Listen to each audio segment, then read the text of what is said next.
ഉമ്മാടെ കയ്യിൽ ആകെ ഉള്ളതൊരു ഒരു മാലയാണ്.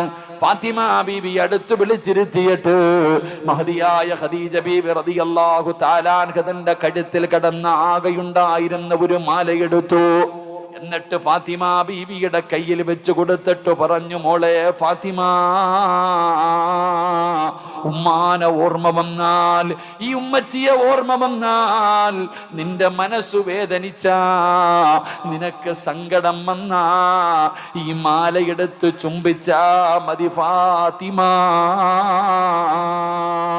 ഫാത്തിമ എന്ന് പറയുന്ന പൊന്നാര മകളെ പിടിച്ചടുത്തിരുത്തിയിട്ട് ഉമ്മ ഇരുന്ന് കരയുകയാണ്. ഫാത്തിമ ബീവി ചോദിക്കുന്നു, എന്തിനാ ഉമ്മ കരയുന്നത്? മോളെ, നിനക്കൊരുപാട് സ്വർണം വാങ്ങി തരണമെന്ന് എനിക്ക് ആഗ്രഹമുണ്ട്. എൻ്റെ കയ്യിലൊന്നുമില്ലല്ലോ, എൻ്റെ കയ്യിലൊന്നുമില്ലല്ലോ. ഞാൻ ഒരുപാട് സമ്പത്തുള്ളവളായിരുന്നു.